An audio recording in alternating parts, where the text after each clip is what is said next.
Procediamo con l'appello.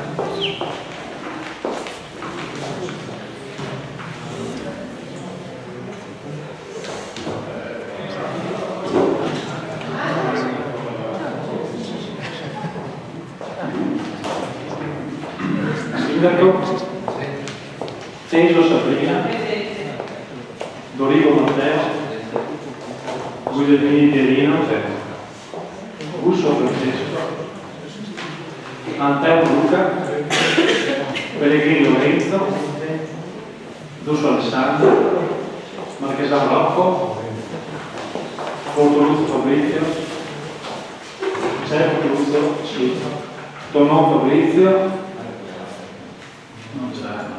Minoio Giovanni, Zano Antonio, Gio Marco, Dorino Alessandro, Paolo Marco, sempre, e Commisso Giovanni. C'è.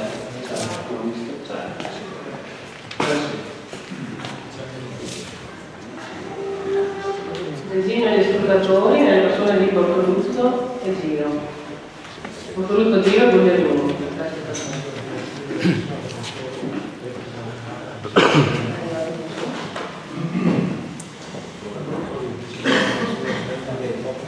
Lascio la parola al sindaco per delle comunicazioni. Grazie Presidente. Come già comunicato al Consiglio Comunale del 15 novembre 2012, l'amministrazione, per valutare il principio di partecipazione e condivisione con i cittadini delle scelte amministrative, ha istituito un rappresentante di zona individuato all'interno delle forze di maggioranza, anche non consigliare, per le diverse frazioni e località del territorio. Nei giorni scorsi i referenti già nominati hanno ripreso a tenere nuove riunioni di zona che proseguiranno nei prossimi mesi nelle altre frazioni e località. A riguardo, nei prossimi giorni si procederà anche ad un aggiornamento dei nominativi dei referenti di zona. Nella seduta del 31 marzo 2014, la conferenza Sindaci ASL 10 del Veneto Orientale, nella quale sono rappresentati i 20 comuni dei due mandamenti di San Maria di Piave e di Portogruaro, mi ha nominato Presidente della conferenza stessa con deliberazione assunta all'unanimità all'ultimo punto dell'ordine del giorno per un mandato che secondo il regolamento dura 30 mesi. Va precisato che non si tratta della conferenza sindaci prevista dalla legge regionale 16 del 93, ma della conferenza sindaci previsti dal decreto legislativo 502 del 1992, le cui principali competenze sono la formulazione delle osservazioni sul piano socio-sanitario regionale, la definizione delle linee di indirizzo per l'impostazione programmatica delle attività dell'ASL, l'elaborazione di piani di zona e di servizi sociali, l'esame del bilancio pluriennale di previsione e bilancio di esercizio dell'ASL di riferimento, la verifica dell'andamento generale dell'attività dell'ASL, il parere obbligatorio sul piano attuativo locale disposto dal direttore generale e l'adozione di provvedimenti per assicurare le prestazioni e i servizi contemplati dai livelli aggiuntivi di assistenza finanziati dai comuni. All'esito dell'approvazione e dell'aggiornamento delle linee programmatiche, con deliberazione numero 3 dell'11 febbraio 2014, il Consiglio Comunale ha dato l'indirizzo per il completamento dell'immobile presso l'ex scuola elementare Andrea File, già destinato a ospitare la struttura presso lo stabile attualmente in piazza Matteotti, già destinato a ospitare la struttura del teatro. In esecuzione della citata deliberazione, in data 18 marzo 2014, ho convocato e presieduto il tavolo tecnico-politico intersettoriale per le valutazioni necessarie finalizzate all'aggiornamento della progettualità, anche sotto il profilo dell'analisi del quadro economico, nonché per il reperimento dei possibili canali di finanziamento, siano essi regionali, statali o comunitari, ovvero per accordo procedimentale pubblico-privato. In data 10 aprile 2014, la Giunta Comunale ha dato indicazioni di individuare, per approfondire tale materia, un consigliere comunale da delegare ai sensi dell'articolo 13 del vigente Statuto Comunale. Con il mio provvedimento di data odierna ho quindi provveduto a conferire su tale materia e nei limiti statutari richiamati la delega al capogruppo Antonio Zanon.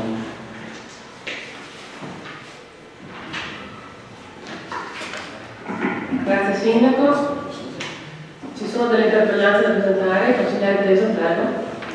Una comunicazione Presidente. Come avevamo già accennato alla stampa e alla faccio appunto sulla stampa, Formalizziamo questa sera a sua conoscenza e con te anche a conoscenza di tutto il Consiglio Comunale la costituzione del gruppo consigliare formato dai consiglieri Peso, Dorigo, Antelmo, Tonon, Guglielmini e Pellegrini e nome Noi per i beni della città, gruppo il consigliere Peso.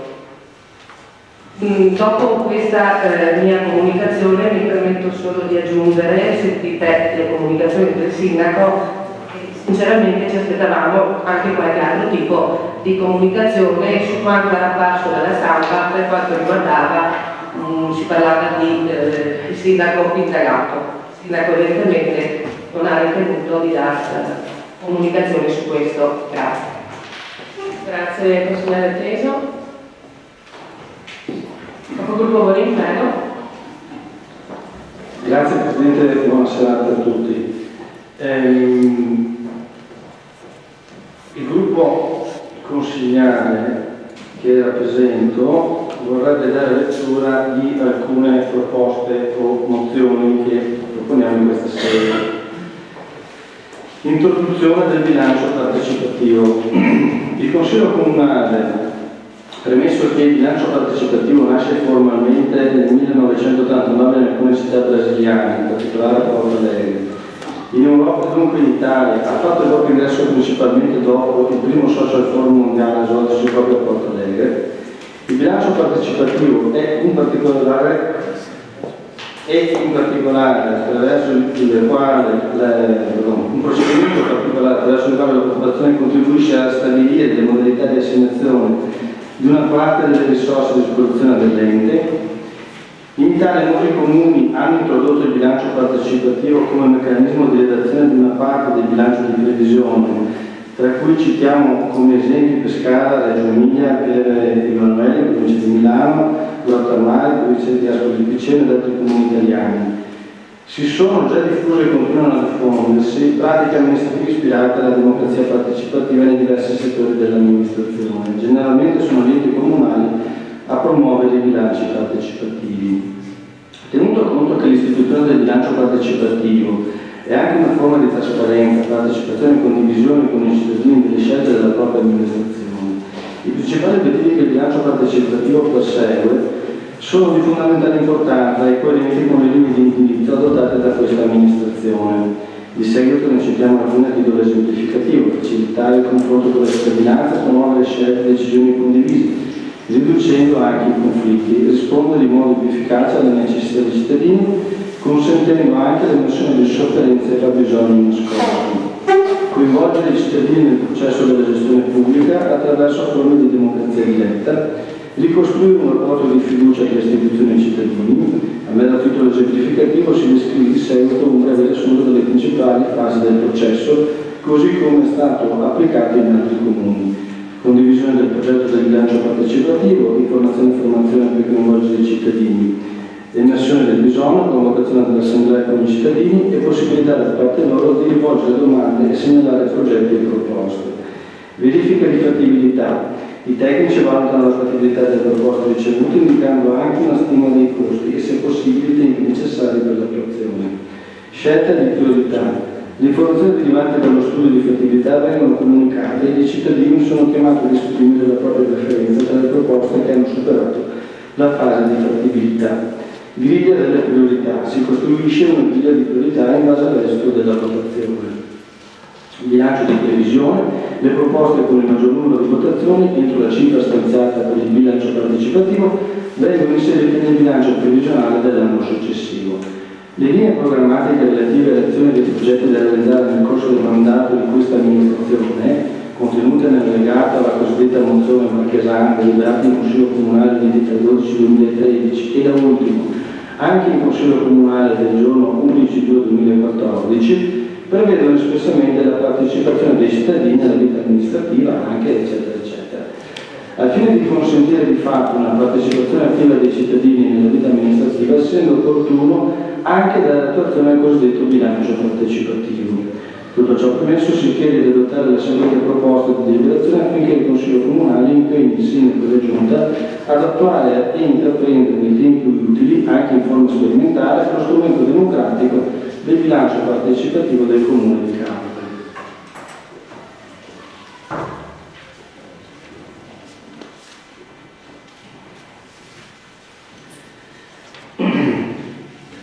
Seconda proposta, mozione avente ad oggetto l'introduzione della buona pratica degli open data nei comuni di Caule e di adesione al portale internet del territorio veneto dati.veneto.it dedicato agli open data.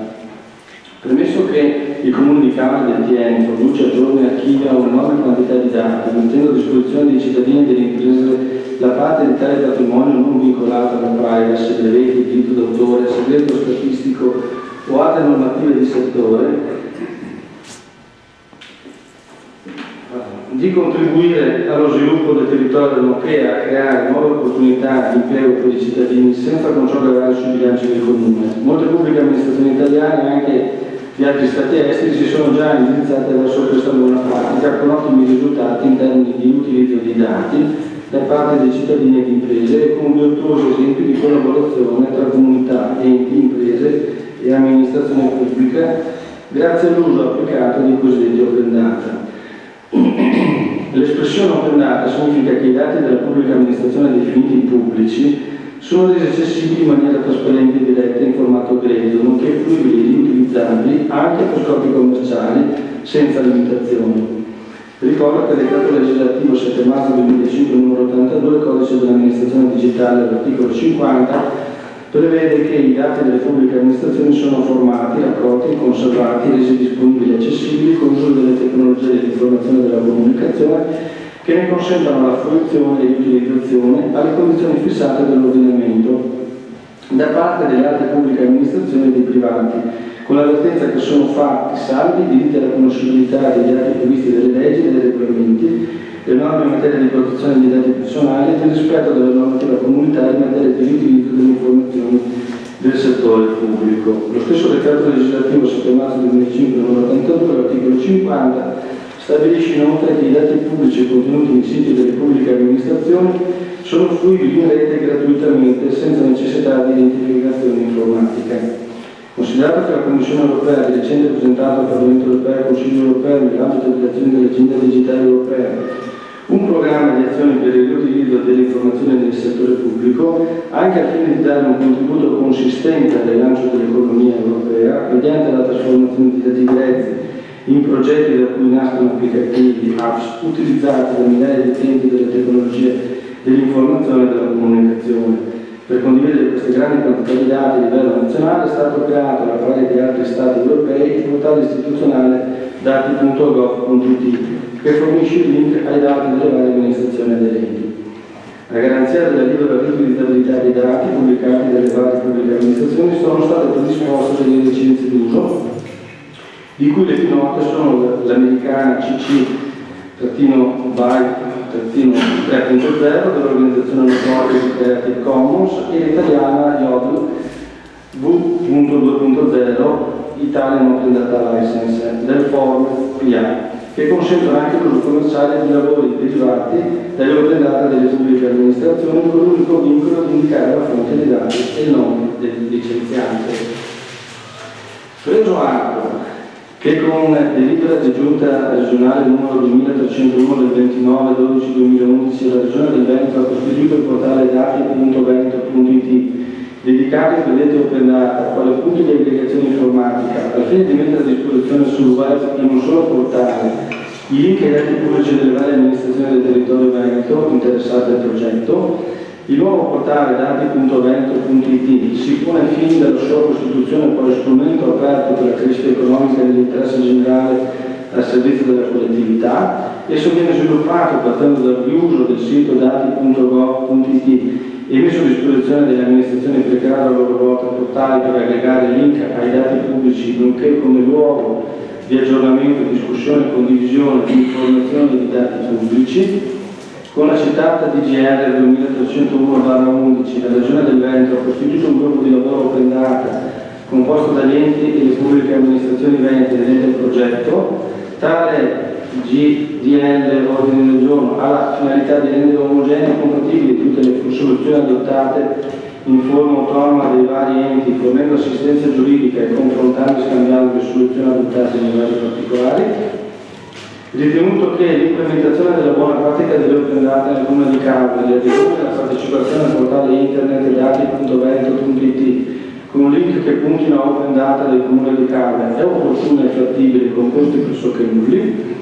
Il riuso del portale dati.veneto.it da parte del comune di Carme come portale open data del comune coinvolgerebbe settori diversi dell'amministrazione comunale con diverse tipologie di dati già pubblicabili nel web senza violazioni di alcuna normativa specifica di settore. Gli open data carlotti possono essere pubblicati preferibilmente con le licenze sopracitate. Le linee programmatiche relative alle azioni dei progetti da realizzare nel corso del mandato di questa amministrazione contenute nell'allegato alla presente mozione Marchesani, deliberata in Consiglio Comunale il 23/12/2013 da ultimo anche in Consiglio Comunale del giorno 11 giugno 2014, prevedono espressamente l'aumento dell'informatizzazione delle pratiche amministrative, da un lato, e la lotta agli sprechi e completa trasparenza amministrativa mediante pubblicazione nel sito web del Comune delle delibere di giunta e consiglio e delle determinazioni dirigenziali di tutti gli altri soggetti a pubblicazione nelle sezioni albo pretorio come archivio permanente dall'altro lato, al fine di consentire di fatto l'attuazione delle suddette linee programmatiche, si rende opportuno approvare anche la seguente proposta di deliberazione. Tutto ciò premesso, si impegna la Giunta Comunale a introdurre la buona pratica degli open data nel Comune di Carme, partecipando ed implementando per le motivazioni espresse in premessa il portale internet dati.veneto.it con link che puntino all'open data del Comune di Carme, raccogliere, organizzare e distribuire la grande mole di dati pubblicabili già in possesso di vari uffici dell'amministrazione comunale, coinvolgendo i settori interessati nell'ambito dell'amministrazione comunale, al fine di avere dati costantemente aggiornati da pubblicare. Adottare le licenze sopra-indicate che attribuiscono lo status di open data per rendere riutilizzabili anche a fini commerciali i dati pubblicati per il tramite del portale internet dati.veneto.it o di un portale comunale derivato dall'uso di dati.veneto.it allo scopo di agevolarne la condivisione e favorire lo sviluppo economico che dal riutilizzo di questi dati può derivare. In ogni caso attuare la trasparenza amministrativa mediante la pubblicazione nel sito web del Comune delle delibere di giunta e di consiglio e delle determinazioni dirigenziali di tutti gli atti soggetti a pubblicazione mediante la creazione di apposita sezione dell'albo pretorio come archivio permanente e di libero accesso.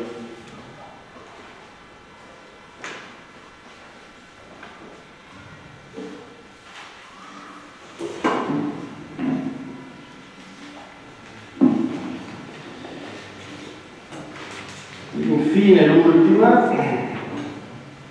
richiesta di proposta di modifica allo statuto, al regolamento del Consiglio Comunale, al regolamento per la consultazione dei cittadini e il referendum di Carme. La modifica dello statuto comunale proposta è dettata dall'esigenza di assicurare la massima partecipazione popolare diretta alla gestione della cosa pubblica, introducendo il principio per cui chi si reca alle urne decide e chi sta a casa delega coscientemente le decisioni dei suoi concittadini. A ciò si aggiunge l'esigenza di introdurre referendum confermativi e propositivi. Tutti i referendum consultivi, confermativi e propositivi devono essere vincolanti. Le linee programmatiche relative alle azioni dei progetti da realizzare nel corso del mandato di questa amministrazione contenute nell'allegato alla cosiddetta mozione Marchesani, deliberata in Consiglio Comunale il 23/12/2013 e da ultimo anche in Consiglio Comunale del giorno 11/2/2014, prevedono espressamente il potenziamento degli istituti di consultazione popolare e la valorizzazione degli organi di rappresentanza democratica mediante aumento da 3 a 5 dei componenti delle commissioni consigliari permanenti. Al fine di consentire di fatto l'attuazione delle suddette linee programmatiche, si rendono opportune e necessarie le modifiche al regolamento del Consiglio Comunale di Carme, modifiche che sono finalizzate a migliorare l'efficacia delle attività delle commissioni consigliari permanenti, che sono importanti articolazioni del Consiglio Comunale, meritevoli di essere valorizzate al meglio. Tutto ciò premesso, si chiede di adottare la seguente proposta di deliberazione affinché il Consiglio Comunale deliberi la modifica del regolamento del Consiglio Comunale, prevedendo che di norma gli atti amministrativi di competenza del Consiglio Comunale sono preliminarmente esaminati dalle commissioni consigliari permanenti competenti. Per un migliore funzionamento l'ufficio della segreteria generale si è individuato quale snota di collegamento fra la Giunta, che licenzia gli atti di competenza del Consiglio Comunale, e le commissioni consigliari, che ne curano l'esame preliminare. Sarà dunque compito della segreteria generale la trasmissione degli atti, cosiddette proposte di deliberazioni, e la documentazione a questi relativa ai presidenti delle commissioni consigliari competenti e per opportuna conoscenza al presidente del consiglio comunale. Le commissioni consigliari si dovranno sostenere sugli atti di competenza entro 30 giorni dalla loro trasmissione al presidente di commissione. Il presidente di commissione provvede a convocare la seduta di commissione e l'ordine del giorno dovrà essere trasmesso almeno 3 giorni prima ai componenti della commissione e ai capigruppo. Contestualmente alla trasmissione della convocazione della seduta di commissione, il presidente di commissione, con il supporto della segreteria generale, provvederà a fornire ai componenti di commissione che ne facciano la richiesta tutta la documentazione relativa ai punti inseriti all'ordine del giorno, testi delle proposte di liberazione, istruttori, uffici, documentazione relativa, eccetera. La convocazione e l'ordine del giorno delle commissioni consigliari saranno pubblicati nell'albo obbligatorio. Per ciascun atto, il presidente di commissione comunicherà al presidente del consiglio l'esito dell'esame della commissione ai fini della formazione dell'ordine del giorno del consiglio comunale. La relazione al Consiglio Comunale del parere della Commissione sarà fatta dal Presidente di Commissione e dal consigliere delegato dalla Commissione. Sono ammesse le relazioni di minoranza, le sedute delle commissioni sono pubbliche. Per quanto riguarda la modifica dello Statuto Comunale, si stabilisce da adottare la seguente nuova formulazione del relativo articolo 28, dove lettura per celerità e anche per non tediare ulteriormente i consiglieri della sola parte che si intende modificare, che verrà indicata con caratteri in grassetto del testo proposto dal punto 7. Le convocazioni delle commissioni consigliari comunali sono disposte con avviso scritto, contenente l'indicazione del giorno, l'ora, luogo dove si tiene la riunione dell'ordine del giorno da trattare, per recapitarsi ai componenti della commissione nel loro domicilio almeno 3 giorni prima di quello in cui si tiene la riunanza. Dal computo sono esclusi i giorni festivi. La Commissione non può essere convocata in presenza di preventivo deposito della documentazione completa relativa agli argomenti iscritti all'ordine del giorno da trattare. Contestualmente all'avviso di convocazione, la stessa documentazione deve essere trasmessa in copia a quella della segreteria generale e componenti della Commissione che ne facciano richiesta. L'avviso scritto di convocazione della Commissione contenente l'ordine del giorno da trattare deve essere affisso alla repertorio comunale e pubblicato nel repertorio online. Della convocazione è data comunicazione entro lo stesso tempo.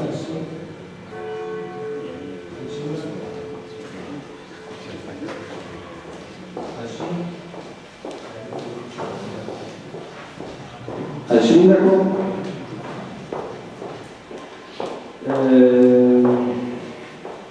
al presidente del consiglio, ai capigruppo e agli assessori delegati alle materie da trattare nella riunione, per la quale viene inviato l'ordine del giorno. Le sedute delle commissioni sono pubbliche.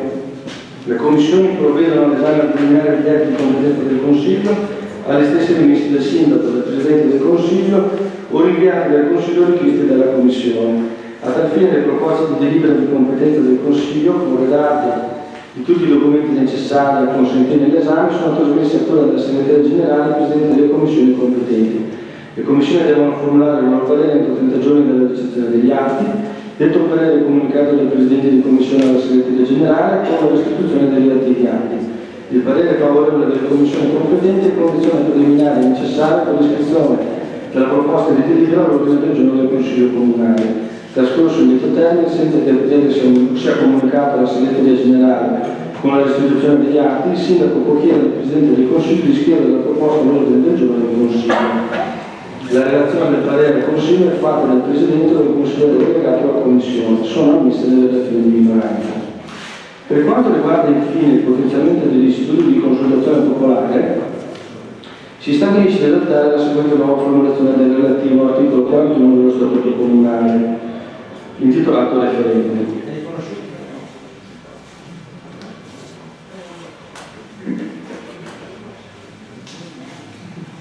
È riconosciuto il referendum consultivo, confermativo e propositivo come strumento di democrazia diretta e di partecipazione dei cittadini alla gestione pubblica nelle materie indicate dal regolamento sul 3,5.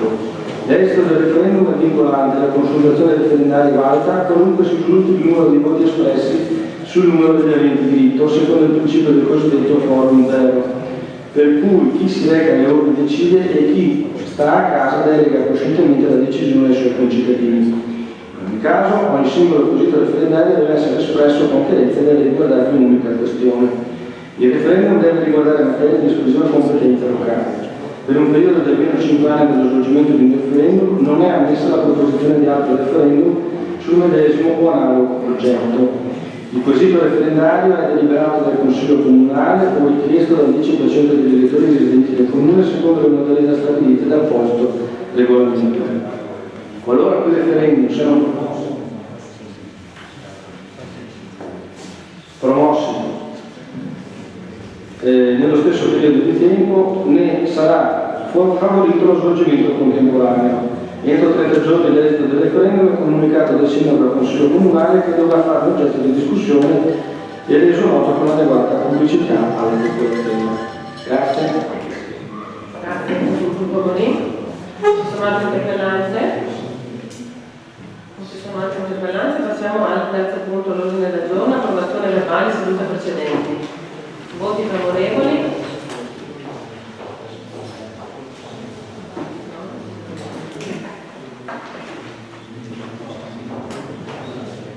Voti favorevoli, voti contrari, voti astenuti, 2 astenuti.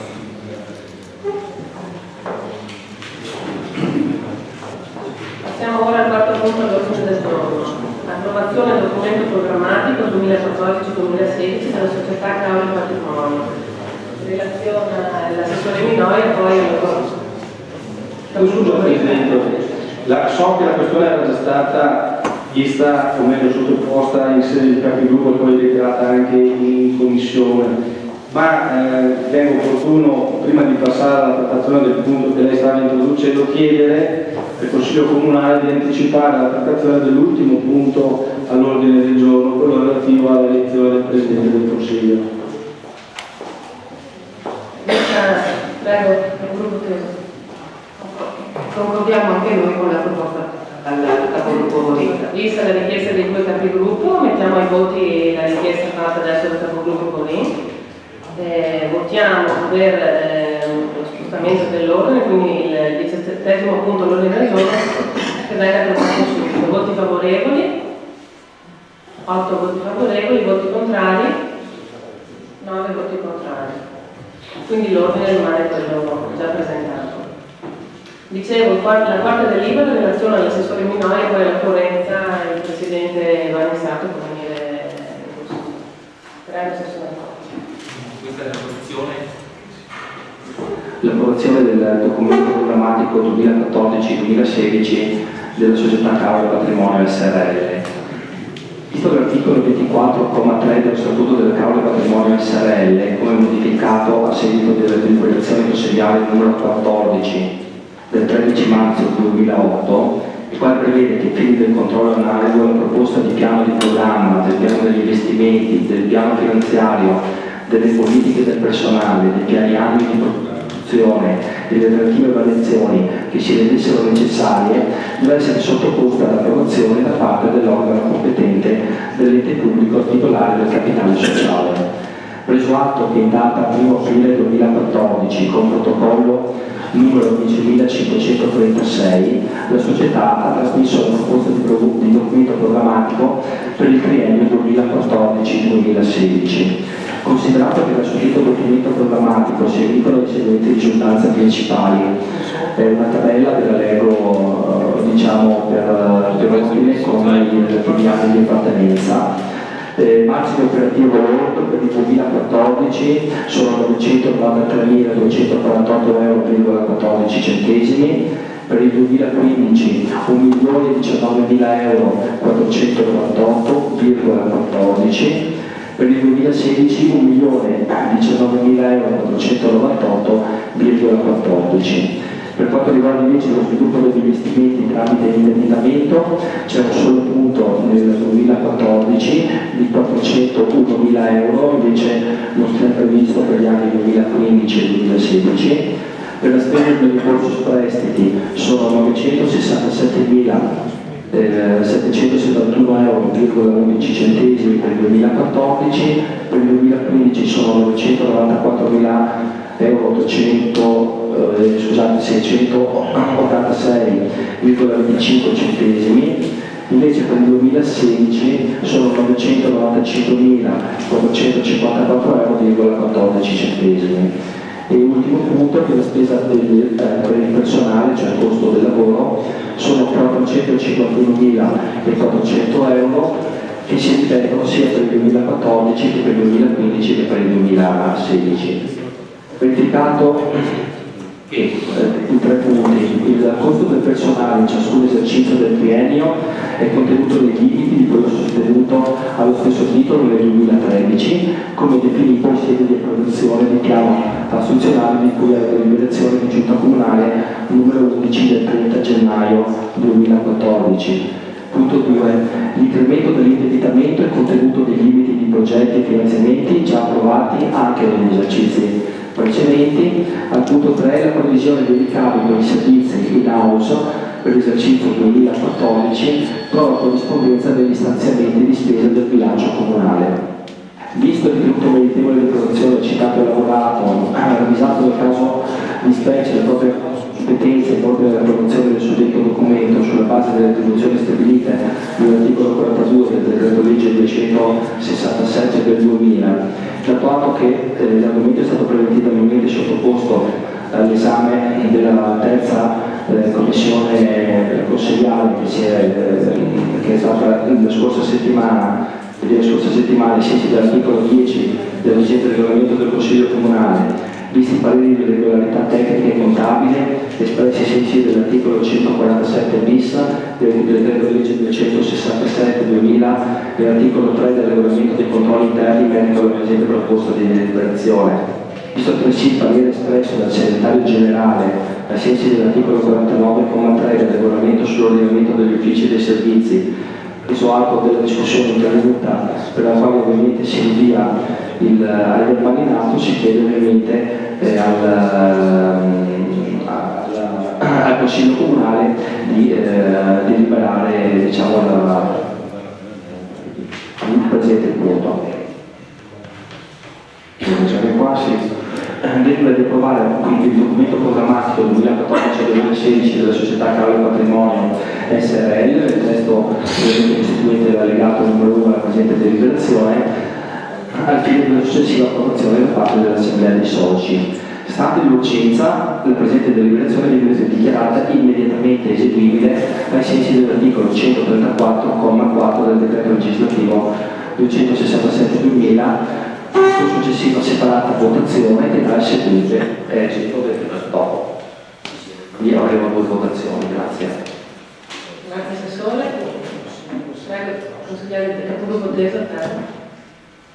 Ringrazio l'assessore Minoia per aver letto il testo della delibera, però credo che sia il caso appunto di chiamare il Presidente, perché non penso che l'assessore sia in grado di darci alcune informazioni su tutto quello che è comunque il piano di previsione della causa patrimonio.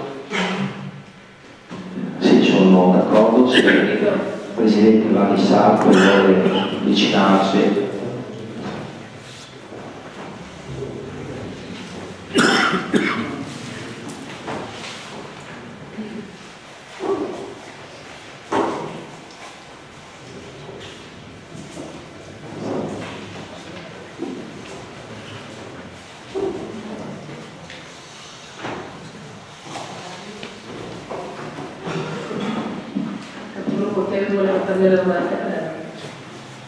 Sì, intanto chiederei al Presidente, visto che è parte comunque integrante, di poter relazionare o darci alcune indicazioni in merito a quelle che sono le previsioni di cui ha dato lettura l'assessore Minoia, che si è comunque dato lettura delle cifre senza magari specificare il contenuto. Tanto questa domanda, poi ne avrei altre da fare, ma aspettiamo prima l'intervento del Presidente. Grazie. Certamente consigliere Pesò. Allora, per quanto riguarda la Camera Patrimonio, il piano degli investimenti rimane invariato, nonostante ciò abbiamo fatto sono delle migliorie a migliorare i servizi per quanto riguarda assicurare naturalmente, prima cosa, i 30 posti di lavoro che noi diamo a questo è una cosa importante per la Camera Patrimonio. E questo ci permette di andare a raggiungere gli obiettivi prefissati solamente, rispettando sicuramente quelli che sono i vincoli imposti dalla normativa vigente. Gli investimenti che dobbiamo fare sicuramente riguardano una cosa, invece bisogno di intervenire, ma quello è un comunale, parte delle qualifiche, molto importanti. Parlo del distributore di Alfaro, che siamo prossimi ad affrontare. Grazie. Siamo prossimi a uscire con un bando. Poi casa di riposo, volendo intervenire, lì stiamo un attimino vedendo per poter aumentare i costi di investimento, abbiamo già un finanziamento, siamo pronti per intervenire. Poi gli altri interventi sono quelli di una madre routine, multipiano, abbiamo fatto una miglioria per quanto riguarda l'agevolazione agli abbonati che ci danno una cosa importante. Altri obiettivi poi sono quelli classici, diciamo, di gestione. Questo ti permette di stare sereni e ti permette di essere più soli per il proseguo che andava dal punto di vista. E anche il bilancio sarà abbastanza positivo. Grazie Presidente. Sì, apprezzo il fatto, Presidente, che dica delle 30 famiglie che verranno tutelate, quindi penso si riferisca al campeggio. Ha toccato alcuni tasti fondamentali, credo. Ha parlato del distributore alla Gelaro, che da già comunque se ne parla ancora dall'anno scorso. Ha parlato di casa di riposo, che se ne parla anche di questa dall'anno scorso, però ad oggi non dovevamo capire se avete progetti, avete già trovato la fonte di finanziamento, se prevedete e quant'altro. Poi le chiedo una cortesia, perché io ho letto dalla stampa, ma siccome a memoria, e la memoria molte volte non gioca forza, se lei mi riassume in breve tempo quello che è il discorso del parcheggio multipiano, perché dalla stampa abbiamo appreso che è stata vinta una causa. Se mi fa un po' la cronologia dei passaggi, tanto per capire cosa è successo o come siete intervenuti. Grazie. Prego, Presidente. Per quanto riguarda la casa di riposo, abbiamo il finanziamento in banca, cioè abbiamo già i soldi disponibili. Stiamo aspettando il progetto, a vedere la mia amministrazione, per il proseguo e soprattutto per poter ottenere quei posti che servono alla casa di riposo per raggiungere un certo numero di posti. Noi siamo pronti. Il progetto dal settore lavori pubblici, credo, no? Per quanto riguarda invece il multipiano, faccio un elenco breve nel 2006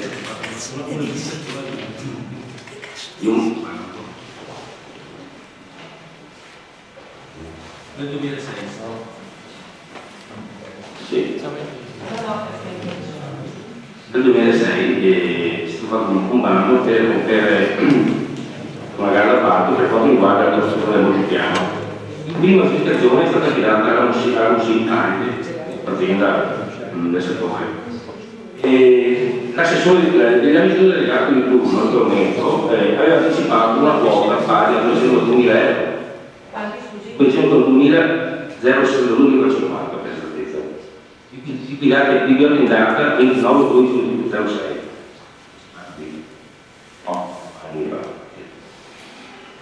La ditta seconda arrivata ricorre al TAR per l'annullamento dell'aggiudicazione alla Municipale. Cosa succede? Il TAR ordina la sospensione dell'aggiudicazione.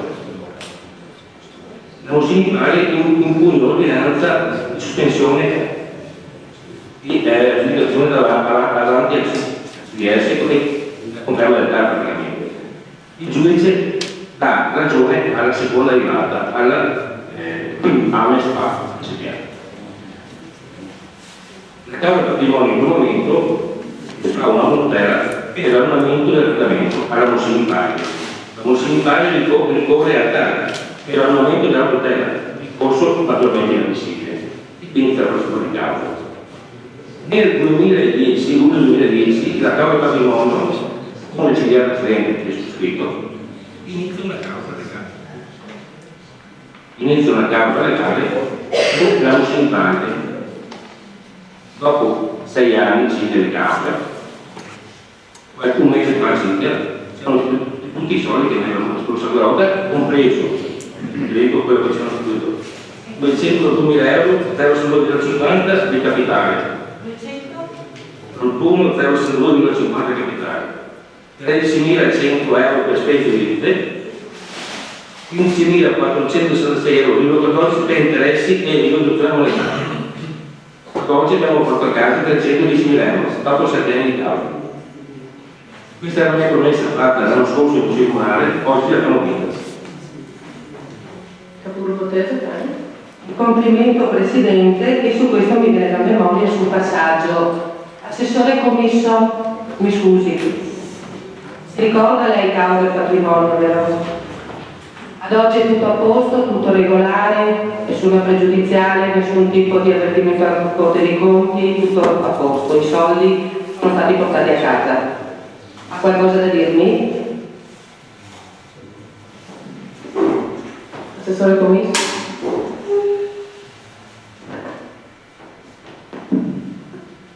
Dobbiamo fare i complimenti ai presidenti che si sono succeduti al primo incaricato, ovviamente perché sono riusciti a portare a casa quella somma. Io non dico niente, non mi do nessun merito, però sono sicuro che in minima parte quella segnalazione della Corte dei Conti che io feci nel 2008, dopo aver fatto tutte le interpellanze del caso, aver fatto tutti i documenti, credo che in piccola parte abbia contribuito a questo risultato, e probabilmente se non avessi fatto quell'azione il tutto sarebbe finito nell'oblio.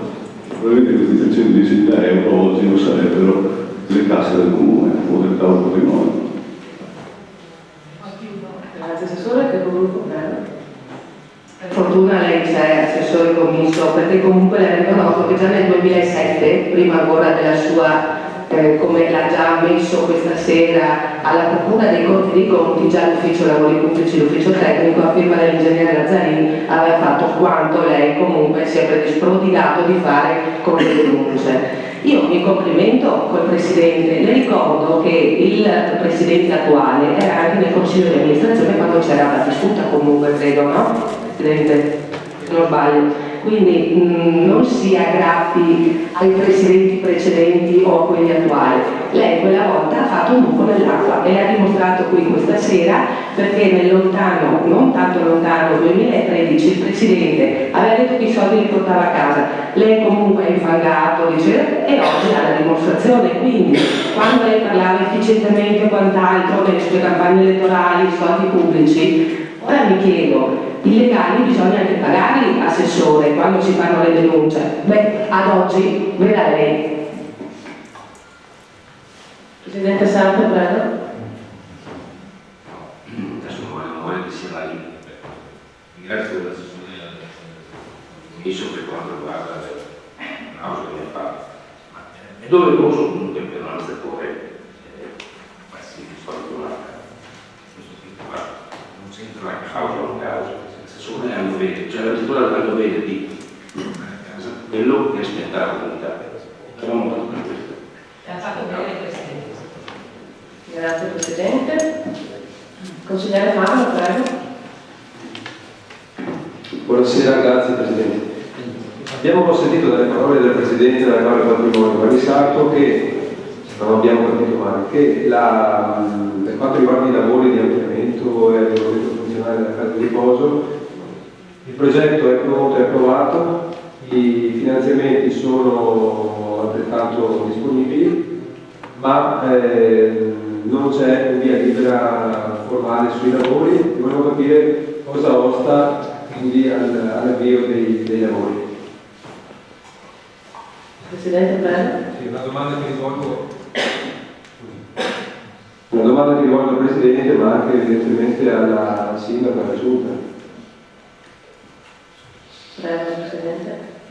No, il progetto non è pronto. Noi abbiamo fatto all'inizio uno tipo di progetto, abbiamo finanziamento in corso. No, questo progetto non prevede quello che serve oggi alla casa di riposo per raggiungere il top costi letto. Ha bisogno di altri spazi. Stiamo valutando un altro progetto un po' più ampio da portare avanti.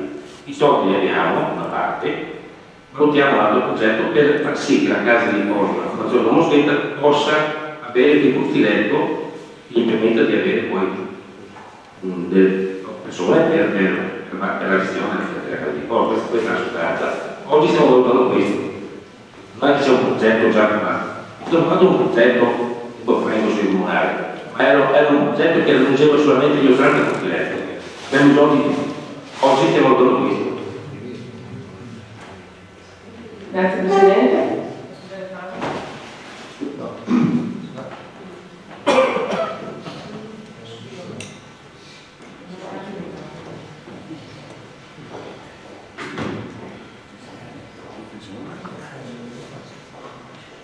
Sì, Presidente, allora la domanda è: il progetto che state valutando diverso da quello già presentato nei consigli comunali?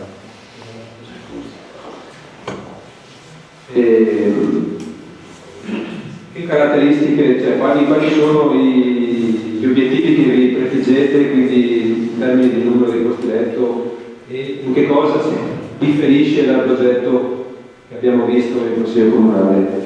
E quindi anche una previsione dei tempi di progettazione e poi anche di realizzazione degli interventi. Prego, Presidente Sardo. La differenza è questa. Il primo progetto prevedeva una parte di costi letti in più, gli 80 costi letto. La Fondazione Don Mosquetta ha bisogno di costi letto da 80 a 86, 90 costi letto per avere valore a livello regionale.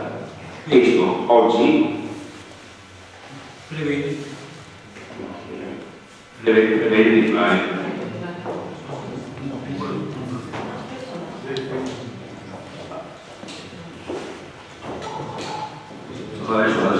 questo prevede di fare un nuovo progetto per raggiungere i costi letto necessari. I tempi non stanno a essere. Io sono pronto noi siamo i proprietari dell'immobile, c'è una gestione e c'è un ufficio tecnico che gestione il progetto. Certo non posso decidere i progetti, i tempi dei progetti. Grazie Presidente. Ci sono altri interventi? Si può rispondere alla Giunta sui tempi?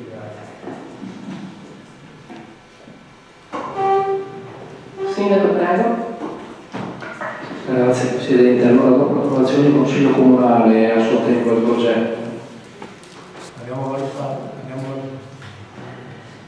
abbiamo valutato di sospendere un attimo l'iter amministrativo di quel progetto proprio per valutare una diversa pubblicazione e destinazione delle nuove strutture da realizzare, perché questo consentirà, almeno questa è l'ottica che abbiamo di mira, di portare alla realizzazione una struttura che sia sufficiente e idonea a sorreggere per gli 84 e gli 86 posti che col progetto preliminare precedente in realtà probabilmente non erano garantiti. I tempi non sono prevedibili in questo momento, però ci stiamo lavorando. Grazie Sindaco. Consigliere Antelmo. Sì, io ho una domanda di carattere politico sulla questione della patrimoniale. Ho sentito il Presidente raccontare gli investimenti negli ultimi anni sostanzialmente sono invariati, sono gli stessi che come ex partecipante alla Giunta